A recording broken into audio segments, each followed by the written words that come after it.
दोस्तों प्रदीप गिरी 11th-12th academy इस channel में आपका बहुत बहुत स्वागत है। इंटीग्रेशन में हम पार्शियल फ्रैक्शन का पार्ट लेकर आए हैं, जहाँ पे मैं ऑलरेडी इसके ऊपर दो वीडियोस बना चुका हूँ। आज हम क्वेश्चन नंबर 13 to 23। अब देखो, अब मैंने ऑलरेडी दो वीडियोस बना दिए हैं, तो ये वीडियो में मेरा मैक्सिमम टारगेट होगा कि बस आपको हर एक सम को समझाना। अब मैं कुछ सम सॉल्व भी करके दूंगा, बट अब सॉल्व करने वाला पार्ट अब आपको आने लगा। अगर देखो, ऐसे ही मैथ्स पढ़ा जाता है कि अगर आप अब हर सम को अगर सॉल्व करने जाओगे तो उतना टाइम नहीं है आपके पास। आपने स्टार्टिंग के दो वीडियोस देख के लगभग आपने 12th सम तक की चीज़ों को आपने सॉल्व कर लिया। अब 13 से लेके लास्ट के 10 क्वेश्चंस में आपको सम का बस ये पता होना चाहिए कि जैसे पार्शियल में किस तरह से सॉल्व करेंगे। बस अगर वो पता चल जाए तो आप आगे सॉल्व कर लोगे। जैसे अभी समझो ये सम है, अब ये सम अगर आप देखने की कोशिश करोगे तो भाई मैंने ऑलरेडी आपको पढ़ाया है, बट ये सम मैं सॉल्व करके दूंगा। देखो, हम सबसे पहले क्या करेंगे, इसको इंटीग्रेशन फॉर्म में लेंगे। ये क्या है दोस्तों, 3x-2। यहाँ पे क्या आएगा दोस्तों, x+1 का स्क्वायर, और यहाँ पे x+3 है, और यहाँ पे क्या है दोस्तों, dx है। तो अपन क्या करेंगे, लेट 3x-2 है, यहाँ पे x+1 का स्क्वायर है, और यहाँ पे x+3 है, यहाँ पे a है, x+1, यहाँ पे क्या है, b है, x+1 का स्क्वायर। मैंने ये सब आपको सिखा दिया है कि अगर समझो स्क्वायर, अगर क्यूब होता तो x+1 का स्क्वायर x+1 का क्यूब लिखते। और यहाँ पे जैसे अगर ये पार्ट अगर आप देखने की कोशिश करोगे तो यहाँ पे शायद कराया हो, ठीक है, इसके अंदर ही मैंने बताया था, और यहाँ पे भी लिखा नहीं है। मैंने ये आपको बता दिया था, ये वाला पार्ट। एक सेकंड। अब देखो दोस्तों, यहाँ पे और यहाँ पे c/x+3। अब यहाँ पे अगर आप ध्यान से देखोगे तो ये देखो, ये 3x-2 है, ये x+1 का स्क्वायर है, x+3 है। अगर आप ध्यान से अच्छे से देखोगे तो x+1 का स्क्वायर है और x+3 है। देखो, हमने इस तरह से लिखा। अब यहाँ पे a है, a के साथ क्लासरूम में कौन प्रेजेंट है दोस्तों, x+1। हमेशा याद रखना, ये पूरे का एलसीएम ये वाला ही आता है। अब a के क्लासरूम में x+1 प्रेजेंट है, एब्सेंट कौन है। देखो, x+1 दो लोग हैं, उसमें से एक प्रेजेंट है, मतलब एक x+1 एब्सेंट है, और साथ में x+3 एब्सेंट है। प्लस बी अगर आप देखोगे तो बी में कौन प्रेजेंट है, x+1 के दोनों भाई प्रेजेंट है, x+3 एब्सेंट है। और सी में अगर आप देखोगे तो x+3 प्रेजेंट है, मतलब x+1 के दोनों भाई उस दिन एब्सेंट है, भाई क्लासरूम नहीं आए, बीमार हो गए, कुछ प्रॉब्लम हो गया होगा। अब देखो भाई, ये और ये कैंसर। तो यहाँ पे क्या है दोस्तों, 3x-2a। यहाँ पे अगर आप चाहो तो इसको मल्टीप्लाई कर सकते हो, अदरवाइज ऐसे ही रखो, x+1 x+3 b x+3 और c x+1 का स्क्वायर। अब हमारा मेन टास्क है कि ए बी सी का वैल्यू निकालना। तो देखो, मैंने क्या बोला, पुट, इसको मैं इक्वेशन नंबर फर्स्ट दे दे रहा हूँ। इसी में से ले लो, जैसे मैंने समझो x+1 लिया तो x which is equal to, मैं क्या लिखूंगा, -1 लूंगा। अब यहाँ पे अगर मैं -1 पुट करता हूँ तो ये 3 हो जाएगा, -1 हो जाएगा, -2 हो जाएगा। यहाँ पे देखो, जहाँ से मैं लूंगा वो 0 हो जाएगा, तो ये पूरा टर्म 0 हो जाएगा। यहाँ पे मैं पुट कर सकता हूँ -1 + 3, और यहाँ पे अगर मैं -1 रख रहा हूँ, देखो ये भी x+1 है, तो ये भी 0 ही होने वाला है। तो इनडायरेक्टली जो हमें आंसर मिला वो क्या मिला दोस्तों, -3 -2, और b ±-2, तो -5/2। तो ऑलमोस्ट हमें b का आंसर मिल गया। अब b का आंसर मिलने के बाद दोस्तों, अब नेक्स्ट टास्क है। अब मैं क्या करूंगा, put x which is equal to -3। देखो +3 है ना, तो उसका -3।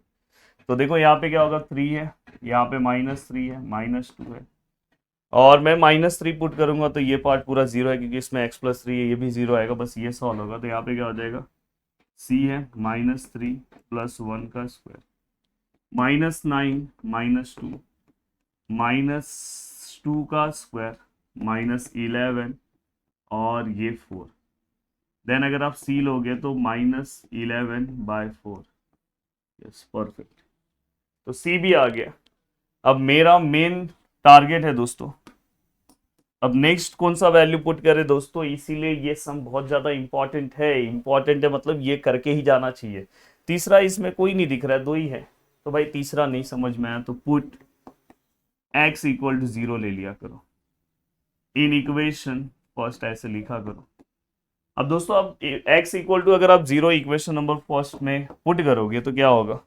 देखो यहाँ पे अगर मैं 0 पुट करूँ तो ये क्या हो जाएगा 3, x की जगह पे 0 -2, यहाँ पे a है, यहाँ पे देखो यहाँ पे 0 +1, यहाँ पे 0 +3, यहाँ पे हाँ a का वैल्यू हमने निकाला है क्या? a का वैल्यू नहीं निकाला है दोस्तों। b का वैल्यू क्या है दोस्तों? b का वैल्यू अगर मैं b के वैल्यू की बात करूँ तो -5/2 है, और यहाँ पे x है, x कितना है 0 +3, और अगर मैं c के वैल्यू की बात करूँ तो c का वैल्यू कितना है -11/4, और यहाँ पे 0 + 1 का स्क्वायर 1 आता है। तो ऑलमोस्ट हमने पूरा ये लिखा। तो हमेशा याद रखना, अगर 0 भी ले सकते हो, 1 भी ले सकते हो, -1 भी ले सकते हो। कभी कभार ऐसा होगा कि हो सकता है कि आपने एक वैल्यू पुट किया और 0 भी पुट कर दिया, पर उसके बाद भी फिर से कोई एक अननोन चाहिए तो आप -1 ले लो। बट हमेशा 0 से करोगे तो थोड़ा सा जल्दी होता है सब। अब देखो ये 0 हो जाएगा तो यहाँ पे ये -2 हो जाएगा, ये यहाँ पे देखो a रहेगा, और 1 × 3 3a आ जाएगा। देखो ये प्लस माइनस माइनस हो जाएगा, 5 3 ज़ा 15/2 और -11/4। अगर मैं लिखने की कोशिश करूँ तो 3 है यहाँ पे लिखूंगा, ये -2 है, +15/2 +11/4, और मैं चाहता हूँ कि इसको बहुत अच्छे तरीके से लिखूं। तो भाई मैं चाह रहा हूँ कि इसका आंसर भी बहुत अच्छे तरीके से आए। देखो मैं यहाँ पे एलसीएम 4 ले रहा हूँ, और यहाँ पे 3a है। देखो इसके नीचे कुछ नहीं है तो ये 4 से मल्टीप्लाई हो जाएगा तो -8 हो जाएगा। इसके नीचे ऑलरेडी 2 है, तो दोस्तों ये 15 के नीचे 2 है, यस 15 के नीचे 2 है, तो ये 2 से मल्टीप्लाई होगा, तो ये 2 से जब मल्टीप्लाई होगा तो ये 30 हो जाएगा, और ये 11 ऐसे ही रहेगा क्योंकि नीचे 4 है। अब देखो ये दोनों का अगर मैं कैलकुलेशन करूँ तो दोस्तों ये दोनों का कैलकुलेशन प्लस माइनस माइनस 30 -8 अगर मैं करने जाऊँ तो दोस्तों 22 आएगा, और +11 एंड 4, एंड ये 3 भी नीचे ले रहा हूँ a। अब दोस्तों ये 33 है, ये 4 × 3 ऑफ a। देन अगर मैं इसको डिवाइड करूँ तो 11/4, तो a का वैल्यू क्या है दोस्तों 11/4। अब आपके लिए बहुत सिंपल सा टास्क है दोस्तों। देखो इंटीग्रेशन ले लो, यहाँ पे देखो यहाँ पे जो जो वैल्यूज़ हैं वो आप यहाँ पे लिख दो, और यहाँ पे dx ले लो। यहाँ पे देखो a का वैल्यू क्या था, यहाँ पे x + 1 था, इसके नीचे क्या था x + 1 का स्क्वायर, और इसके नीचे क्या था x + 3 था। और अगर आप ध्यान से देखोगे तो देखो यहाँ पे x + 1 x + 1 और x + 3 है। a का वैल्यू क्या है दोस्तों 11/4। b का वैल्यू क्या है दोस्तों, the value of b -5/2, and then value of c, what is value of c -11/4। अब मुझे क्या करना है, i which is equal to, yes 11/4 ऐसे ही है, 1 इसका क्या आएगा दोस्तों log x + 1 plus minus minus, यहाँ पे दोस्तों 1/x⁻n का फॉर्मूला आएगा -1 n -1 x⁻n-1, ये इंटीग्रेशन का फॉर्मूला। तो यहाँ पे हम क्या लिखेंगे दोस्तों -1 n -1 मतलब 2 - 1 1, और x⁻n-1 मतलब 1। हाँ तो यहाँ पे x की जगह पे क्या है दोस्तों x + 1 है, 2 - 1 1, और यहाँ प्लस माइनस ये लिखा, और ये क्या आएगा log x + 3 + c। अब यहाँ तक का पूरा पार्ट हो गया, तो आप चाहो तो इसको ऐसे भी लिख सकते हो i which is equal to, अब देखो 11/4 log x + 1 plus minus minus, यहाँ पे क्या आएगा 5/2 1/x + 1, और 11/4 log x + 3 + c। अब मैं क्या करूँगा, i which is equal to 5/2 1/x + 1। देखो ये दोनों में से हम 11/4 बाहर ले लेंगे तो अंदर क्या आएगा log x + 1 log x + 3 + c। Then i equal to 5/2 X plus one 11/4 log, ये आप डिवाइड में लिख सकते हो। आपने पढ़ा है रूल कि अगर माइनस में रहेगा तो हम डिवाइड में लिखते, तो हो गया। तो दोस्तों यहाँ पे बहुत ही अच्छे तरीके से हमने चीज़ों को लिखा। अब देखो, अब बहुत सारे सम का तो मैं स्टार्टिंग आपको बताऊंगा कि अब सम कैसे आप सॉल्व कर सकते हो। जैसे ये सम है, अब देखो दोस्तों यहाँ पे 5x² है, 20x है, +6 है। ये वाले में से अगर आप x बाहर लेते हो तो ये क्या आ जाएगा, x² 2x और +1 of dx। Then I = 5x² 20x +6, और ये x ऐसे ही रहेगा। देखो इसको आप x+1 होल स्क्वायर के फॉर्मूले में कन्वर्ट कर सकते हैं। अगर आप इसका एक्सपांसन लोगे तो यही आएगा, और dx। अब सेम आप जैसे आपने प्रीवियस सम लिया था वैसे ही आप स्टार्ट कर दोगे। Late 5x² + 20x +6 upon x, x+1 का स्क्वायर। तो यहाँ पे क्या आएगा, a/x, b/x+1 एंड c/x+1 का स्क्वायर। अब भाई अब आगे आप सॉल्व कर लोगे, कोई तकलीफ नहीं होगा।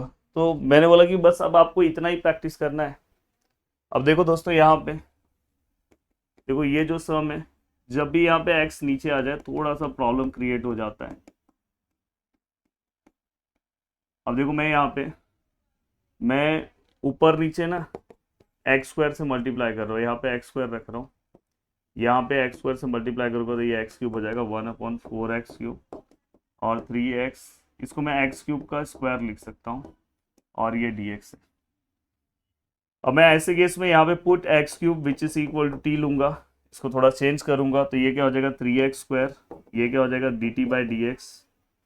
और अगर मैं इसे सॉल्व करने की कोशिश करूं तो देखो दोस्तों यहाँ पे x² है, dx है, तो यहाँ पे क्या आएगा dt/3 आएगा। अब देखो दोस्तों dt/3 यहाँ पे हमने लिखा। अब मैं यहाँ पे मेरे सम को किस तरह से चेंज कर सकता हूँ, देखो सबसे पहले ये x² और dx की जगह पे क्या आ जाएगा दोस्तों dt, और देखो ये x³ है, वहां पे क्या आ जाएगा दोस्तों t, और देखो ये 1 है, 1+4 t³ है, x³ है, तो वहां पे क्या आ जाएगा t, और यहाँ पे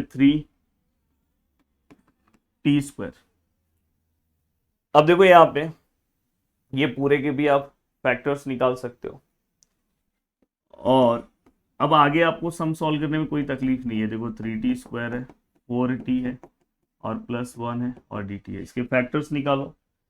और या तो आप इसको, ये वाला पार्ट है, इसको क्वाड्रेटिक में करके आप सॉल्व कर सकते हो bx + c से, तो इसमें भी ज़्यादा कुछ तकलीफ नहीं है। अब देखो ये यहाँ पे आपका सम का जो स्टार्टिंग है दोस्तों वो क्या होगा, x³ -1। प्लीज़ देखो आपको भी इसी तरह से प्रैक्टिस करना है कि जिससे आप पूरे सम आपके बारे में आपको आइडिया होना चाहिए कि एग्जाम में अगर सम आया तो आप पता होना चाहिए कैसे सॉल्व होता है। अब जैसे यहाँ पे x³ -1 है, तो यहाँ पे a - b और a² प्लस ए बी मतलब x×1 और प्लस a का स्क्वायर।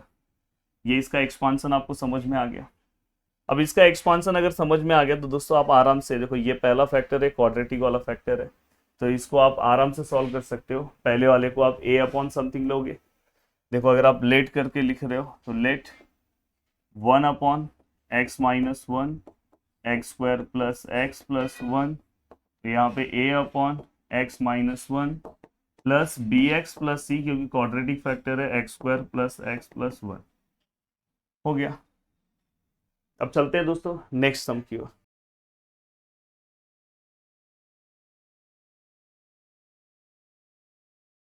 अब देखो दोस्तों यहाँ पे देखो, ये सम देख के ना बहुत लोग की हालत खराब हो जाएगी, बट ये सम भी बहुत इजी है। देखो यहाँ पे क्या है, 3 है, sin x है, -2 है, इंटू cos x है, अपॉन पाई है, -4 है, यहाँ पे sin x है, माइनस cos² x है, dx है। अगर आप इसे सॉल्व करने की कोशिश कर रहे हो तो आप किस तरह से सॉल्व कर सकते हो दोस्तों। सबसे पहली चीज देखो, ये 3 sin x है, -2 है, यहाँ पे cos x है, मैक्सिमम यहाँ पे साइन वाले टर्म दिख रहे हैं, तो 5 - 4 sin x है। cos² को आप लिख सकते हो, जैसे आइडेंटिटी आपको पता है, sin² theta plus cos² theta which is equal to 1, तो cos² थीटा को आप लिख सकते हो 1 - sin² थीटा। तो यहाँ पे क्या आएगा 1 माइनस साइन स्क्वायर एक्स और डी एक्स। नेक्स्ट स्टेप में आप लिख सकते हो दोस्तों, देखो 3 साइन एक्स माइनस 2, और यहाँ पे क्या है दोस्तों कॉस एक्स है, यहाँ पे 5 माइनस 4 साइन एक्स और minus minus plus sine square x D x. अब देखो दोस्तों, इसको और चेंज करना चाहते हो तो किस तरह से चेंज कर सकते हो, I which is equal to integration, यहाँ पे क्या आएगा 3 साइन एक्स -2, यहाँ पे क्या है कॉस एक्स है। ये देखो यहाँ पे पहले मैं साइन स्क्वायर एक्स को पहले लिख रहा हूँ, फिर मैं -4 साइन एक्स को लिख रहा हूँ, और फिर ये दोनों का 5 - 1 + 4 ऑफ डी एक्स। अब देखो सम में क्या चेंजेस होगा, put cos X sorry sine X which is equal to T, अगर मैं इसको डिफ्रेंशिएट करूँ तो ये कॉस एक्स हो जाएगा और ये क्या हो जाएगा D T by D X, और cos X D X equal to क्या हो जाएगा डी टी, मतलब पूरे सम को मैं डी टी में कन्वर्ट करूंगा। अब यहाँ पे अगर आप ध्यान दोगे तो देखो दोस्तों ये 3 है, टी हो जाएगा -2। दोस्तों ये देखो ये दोनों पार्ट की जगह पे डी टी आ जाएगा, देखो ना ये दोनों पार्ट की जगह पे डी टी, साइन स्क्वायर की जगह पे क्या आ जाएगा दोस्तों टी का स्क्वायर 4t और +4। अब मैंने यहाँ पे लिख दिया, अब आप इसे और भी चेंज कर सकते हो, 3t - 2, इसको आप लिख सकते हो t, देखो इसको फैक्टर फॉर्म में आप कन्वर्ट कर सकते हो, ये भी t minus minus plus minus, ऐसा नंबर चाहिए जिसका मल्टीप्लाई करके 4 आना चाहिए और माइनस प्लस करके 4 आना चाहिए। तो देखो 2 2 जा मल्टीप्लाई करके भी आता है, माइनस करके भी आता है। तो अगर मैं इसको नेक्स्ट पेज पे कॉपी करने की कोशिश करूँ तो देखो दोस्तों अब ये सम आप सॉल्व कर लोगे। अब देखो इसी को मैं चेंज कर रहा हूँ, 3t - 2, एक्चुअली ये t - 2 का स्क्वायर है, दोनों सेम है ना, तो मैं यहाँ पे लेट t - 2 का square a upon t - 2 plus b upon t - 2 का स्क्वायर हो गया। अब यहाँ पे अगर मैं चीज़ों को लिखने की कोशिश करूँ तो 3t - 2 t - 2 का स्क्वायर, यहाँ पे t - 2 और यहाँ पे का स्क्वायर, मैंने बोला ना इसका एलसीएम बाजू में ही रहता है। ए क्लास में देखो t - 2 का एक भाई आया है, t - 2 एक एब्सेंट है, यहाँ पे क्लास में दोनों ही लोग प्रेजेंट है तो कोई एब्सेंट नहीं है, तो यहाँ पे डायरेक्ट 1 आएगा। फाइनली ये दोनों part cancel, then 3t - 2 a t - 2 plus b। अब मैं यहाँ पे क्या करूँगा, put t equal to 2 put करूँगा, तो अगर मैं 2 पुट करूँगा तो मुझे आंसर क्या मिलेगा दोस्तों, देखो यहाँ पे 3 2 और यहाँ पे देखो दोस्तों 2 और ये 2, तो ये 0 होगा, जहाँ से मैं पुटिंग करूँगा तो ये पूरा 0 होगा, तो डायरेक्ट यहाँ पे b आएगा। तो 3 2 ज़ा 6, 6 - 2 4, तो दोस्तों यहाँ पे b का वैल्यू 4 आया। अब आप t का कोई भी वैल्यूज ले सकते हो, पुट t इक्वल टू, अगर सपोज मैंने 0 ले लिया तो अगर समझो मैंने यहाँ पे वैल्यू पुट किया तो ये कितना हो जाएगा -2, यहाँ पे देखो ये a ऐसे ही रहेगा, ये 0 - 2 मतलब -2, और b का वैल्यू कितना है दोस्तों 4, तो ऑलमोस्ट ये -2 -4 और ये -2 -6 a of -2 -6 divide by -2, then a which is equal to कितना है दोस्तों 3 भी मिल गया। अब देखो a और b का वैल्यू आपके पास आ गया है, अब आप अपने सम को चेंज कर सकते हो। देखो 1 अपॉन a का वैल्यू कितना है दोस्तों 3 है, t - 2 प्लस यहाँ पे b का वैल्यू कितना है दोस्तों 4 है, और यहाँ पे t - 2 का स्क्वायर, और यहाँ पे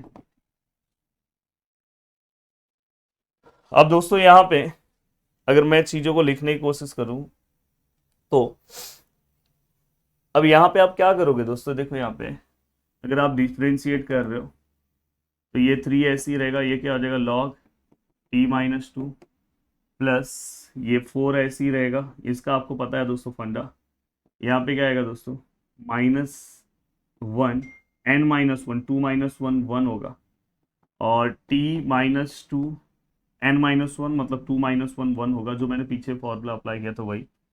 then i equal to 3 log t-2 plus minus -4 t-2 plus. Next step में बस अब t का वैल्यू क्या है, आई थिंक साइन x है, साइन x पुट कर दो, साइन x है, साइन x पुट कर दो, आपका फाइनल आंसर आ गया। अब चलते हैं नेक्स्ट सम की ओर।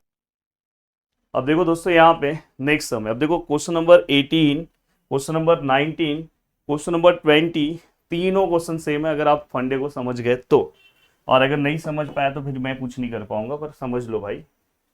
अब देखो भाई यहाँ पे क्या होता है भाई, देखो भाई यहाँ पे साइन एक्स है भाई, और यहाँ पे साइन 2x है भाई, और ये dx है भाई। आपके पास इतना टाइम नहीं कि आप हर सम को सॉल्व करते बैठोगे, तो इसलिए बहुत सारे समों को आपको समझ भी लेना है। अब देखो दोस्तों यहाँ पे करम जी भी हंस रहे हैं। i इक्वल टू, ये देखो ये साइन एक्स ऐसी है, देखो यहाँ पे साइन 2x है, तो इसको आप क्या लिखोगे 2 sin x into cos x, और यार बड़ी बड़ी बड़ी बड़ी बड़ी बड़ी बड़ी बड़ी। अब दोस्तों यहाँ पे दोनों में से कॉमन क्या आएगा, कॉमन साइन एक्स कॉमन, यहाँ पे 1 + 2 कॉस एक्स। ओहो, तो दोस्तों अब आपको क्या करना है, कभी भी अगर यहाँ पे सिंगल साइन एक्स है ना, तो सिंगल ही रखो उसको, नहीं ऊपर नीचे आप साइन से मल्टीप्लाई कर दोगे, तो ये क्या हो जाएगा दोस्तों साइन एक्स, और ये क्या हो जाएगा दोस्तों साइन स्क्वायर एक्स, और ये 1 + 2 कॉस एक्स ऑफ dx हो जाएगा। दोस्तों मेरे प्यारे, मेरे जिगर के टुकड़ों, यहाँ पे क्या हो जाएगा साइन एक्स, और भाई ये साइन स्क्वायर एक्स का मैंने बोला है, इसका आंसर क्या आएगा 1 - कॉस स्क्वायर एक्स, और ये 1 + cos 2 cos x तो पहले से ही है दोस्त, और ये dx है दोस्त। Then i equal to sine X भाई 1 - cos2x है। a - b का स्क्वायर का फॉर्मूला, a² - b² का फॉर्मूला लिखोगे तो 1 + cos x लिखोगे, और 1 - cos x लिखोगे, देखो a + b a - b, और यहाँ पे 1 + 2 cos x dx हो गया ना भाई सम सेम, हो गया ना भाई सम सेम। आपको क्या करना है भाई, कॉस को जो नीचे है जो ज्यादा रिपीट हो रहा है उसको टी पुट कर दो। अब इसका अगर मैं डेरिवेटिव लूँ तो minus sine x D T by D x है। अब यहाँ पे ये साइन एक्स है, ये डी एक्स है, और ये डी टी माइनस साइन वहां पे भेज दिया। अब देखो दोस्तों सम में क्या चेंजेस होगा, साइन एक्स और डी एक्स की जगह पे क्या लिखोगे दोस्तों डी टी, और 1 + cos x है, यहाँ पे क्या आएगा टी, 1 - cos x है, यहाँ पे क्या आएगा टी, और 1 + 2 cos x है, तो यहाँ पे क्या आएगा 2t। भाई हो गया। अब इसको a/b/ और c/ ले लो। अब ये सम तो आता है ना आपको सॉल्व करने, बाद में टी के फॉर्म में पूरा आंसर निकालो, और लास्ट वाले स्टेप पे टी का वैल्यू क्या कर दो दोस्तों पुट कर दो। अब देखो भाई साहब लोग, एक सेकेंड ना साहब लोग, देखो भाई ये देखो सेम है, साइन 2x दिख रहा है, देखो भाई साहब साइन 2x दिख रहा है, इसमें भी आपको यही करना है, ऊपर नीचे बस साइन से मल्टीप्लाई कर देना है, ऊपर नीचे साइन से मल्टीप्लाई कर दो, फिर तो साइन स्क्वायर हो जाएगा, उसको 1 - cos² लिख दो, फिर 1 + cos x 1 - cos x, फिर cos x को टी पुट कर दो। भाई एक बार तो नीचे हार्ट चला दो, इतना सिंपल तरीका बता रहा हूं। अब ये वाला मैटर है कि सर ये वाला तो बता दो सर, अरे भाई कोई दिक्कत नहीं है भाई, भाई भाई भाई भाई भाई गिरी सिस्टम से बाहर, सिस्टम है भाई सिस्टम। तो यहाँ पे मैं इसको ना ऐसा लिख रहा हूँ, देखो ना EX का होल स्क्वायर या e⁻²x लिखोगे, दोनों का मतलब तो भाई सेम ही होता है भाई। तो यहाँ पे हम क्या करेंगे दोस्तों, put EX which is equal to EX, और यहाँ पे क्या आएगा दोस्तों dt by D X, then EX dx which is equal to dt, then I which is equal to integration, देखो e dx की जगह पे क्या आएगा दोस्तों dt, ये फाई आएगा, यहाँ पे EX क्या है दोस्तों t+1, और यहाँ EX है तो क्या आएगा t² + 9। अब बताओ भाई ये आता है कि नहीं सॉल्व करने, एक है a/ और एक क्या लोगे bx लोगे, पर यहाँ पे bt लेना क्योंकि x वाला टर्म नहीं है, तो bx और bt + c। अब देखो दोस्तों ये हमारे बहुत सारे प्यारे दोस्त इसमें ही कंफ्यूज हो जाएंगे कि बाप रे बाप इतना बड़ा सम है, देखो log x है, उसका डेरिवेटिव 1/x है, ये 2 है, ये log x है +3 है, ये x है 3 log x है +2 है, और यहाँ पे log x है प्लस 1 है और ये dx है। तो यहाँ पे क्या करोगे दोस्तों, put log x which is equal T 1/x dt by dx। अब दोस्तों देखो इसमें क्या चेंजेस होगा, 2 log x यहाँ पे t आएगा प्लस 3।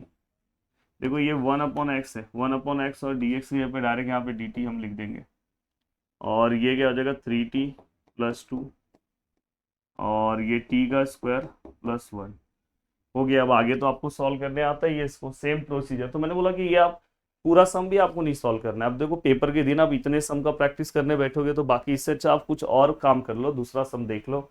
वैरायटी, एक ही वैरायटी के सम को आप बिना मतलब का 50 बार सॉल्व करोगे तो कोई मतलब नहीं है, कोई रिजल्ट नहीं है। मिलते हैं दोस्तों नेक्स्ट वीडियो में। बाय बाय, टेक केयर, जय हिंद दोस्तों।